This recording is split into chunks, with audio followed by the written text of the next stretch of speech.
يا ترى إيه السر اللي بيخلّي الأغنياء أغنى والأغلبية ما بيفضلوا مكانهم؟ الموضوع كُلّه صدّق أو لا تصدّق، في السر واحد بس، بسيط جدًا، بس فعلًا بيغيّر كل حاجة. في الشرح ده هنكتشف السر ده سوا، ونشوف إزاي ممكن يقلب تفكيرنا عن الفلوس رأسًا على عقب. وعلشان نفهم القصة دي كويس خلينا نبدأ بتجربة بسيطة عملتها. سألت عشرات الناس سؤال واضح ومباشر: عايز يبقى معاك فلوس قد إيه؟ إيه هو الرقم اللي بتحلم بيه؟ وطبعا الإجابات كانت مختلفة تماما، اللي قال مليون واللي قال 5 واللي قال 10. كل واحد وله رقم في خياله. بس الغريب بقى إن ورا كل الأرقام دي كانت في إجابة واحدة بس مستخبية، دافع واحد مشترك بيحركهم كلهم تقريبا. طيب، إيه هي بقى الإجابة دي اللي كانت مستخبية ورا كل الأرقام؟ يلا بينا نشوف. أول حاجة تقريبا الكل كان بيفكر فيها كانت بسيطة جدا ومفهومة: بيت أكبر، مكان أوسع، في حي أحسن، يعني رمز للأمان والاستقرار. وبعد البيت على طول بتيجي الحاجة اللي بتمثل لناس كتير قوي الحرية والواجهة الاجتماعية: عربية جديدة. وطبعا مش أي عربية، لأ، لازم تكون آخر موديل وأفخم نوع. والحلم التالت كان الهروب من ضغط الشغل والحياة: سفر، خروجات، استمتاع وراحة بال. بيت أكبر، عربية أفخم، سفر أكتر. ملاحظين النمط اللي بيتكرر هنا؟ وهنا بقى بتظهر الإجابة اللي ممكن تكون صادمة شوية.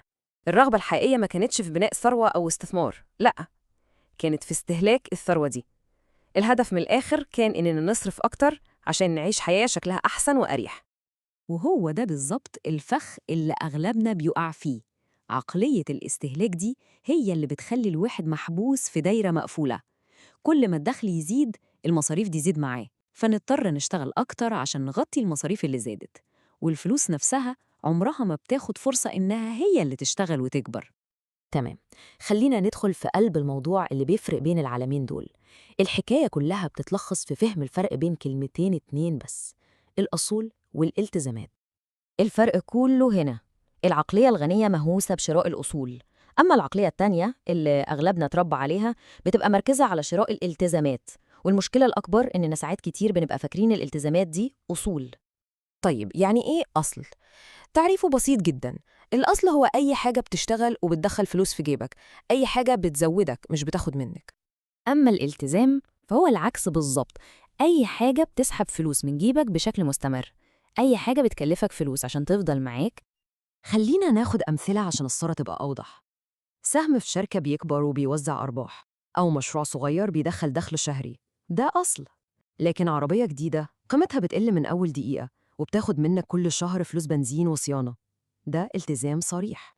نفس الكلام لما الواحد يتعلم مهارة جديدة تزود دخله، ده أصل. لكن لما يشتري أحدث موبايل، ده مجرد استهلاك، التزام. ودلوقتي جه الوقت إننا نطبّق الكلام ده على نفسنا.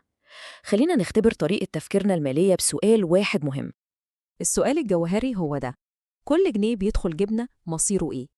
هل بيتوجه للاستهلاك وشراء راحة مؤقتة دلوقتي؟ ولا بيتوجه لبناء أصول هتشتري لنا حرية دايمة في المستقبل؟ الإجابة الصادقة على السؤال ده هي السر كله.